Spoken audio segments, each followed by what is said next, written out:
আজকের আমাদের মাঠে রোয়া হবে, তার জন্য আগের দিন আমার মা এসেছিলো, কিন্তু আজকের এত পরিমাণে সকাল থেকে বৃষ্টি হয়েছে, তার জন্য যে লোকগুলো কাজ করতে আসবে বলছিল ওরা আর কাজ করতেই আসেনি। তার জন্য কাজ আর হলো না। তো মা যেহেতু ছিল তো বললাম চলো আমরা একটা মন্দির থেকে ঘুরে আসি।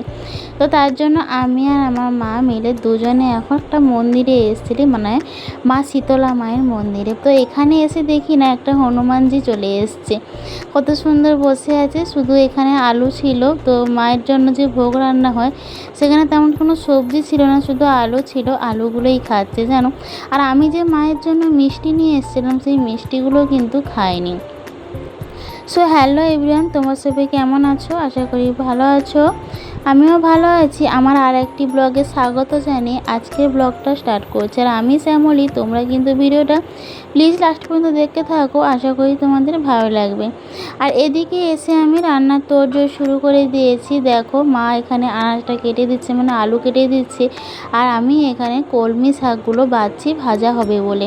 এর মাঝে কিন্তু শ্বেত ফুলকা শাকও ছিল, শ্বেত ফুলকা শাকগুলো না আমি বাছাই করে আলাদা করে রেখে দিয়েছি, যেহেতু আমি প্রতিদিন অল্প করে ভাত খাওয়ার আগে একটু সিদ্ধ খাই, তার জন্য ওগুলো রেখে দিয়েছি। আর এদিকে দেখো আমার বাড়িতে এই মাছগুলো মানে অনেকের বাড়িতেই কিনে খেতে হয়, তো আমাদের বাড়িতেও মাছ এর আগে কিন্তু কিনে খেয়েছি।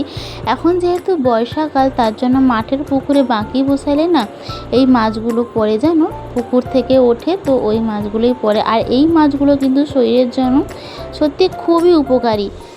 লোকে বলে নাকি এই মাছগুলো খেলে নাকি শরীরে প্রচুর রক্ত হয়, আর এই মাছগুলো খেতেও কিন্তু অসাধারণ লাগে। এই মাছগুলো কারা কারা খাও তারা অবশ্যই কিন্তু কমেন্ট করে জানাবে, আর কারা কারা খাও না তারাও কিন্তু অবশ্যই জানাবে। আমার এই মাছগুলো খেতে কিন্তু সত্যি খুবই ভালো লাগে। আর এই মাছের যদি বীজ হয়, এই মাছের বীজগুলো খেতে কিন্তু খুবই ভালো লাগে।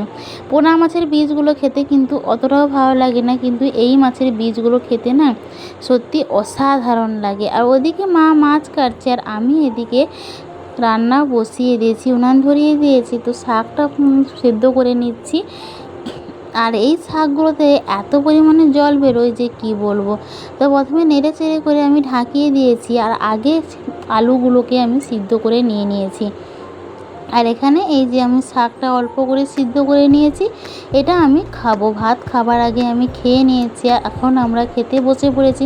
তো তোমাদেরকে লাঞ্চ থালাটা দেখিয়ে দিই। মাছের ভাজা করেছি, গড়ি মাছের ভাজা, কলমি শাকের ভাজা, আর হয়েছে আলু ভাজা, আর হয়েছিল ঘন্ট, আর আছে সেই যে মাছের ঝোল। মাছের ঝোলটা আমার মা এখনও দিয়ে যায়নি, তার জন্য আর তোমাদেরকে দেখাতে পারলাম না। এখন যেহেতু বর্ষাকাল, তার জন্য পিঠে খেতে একটু বেশিই মন চায়, আর তেলে ভাজা খেতেই মন চায়। তো তার জন্য চাল ভিজিয়ে দেওয়া হয়েছিল।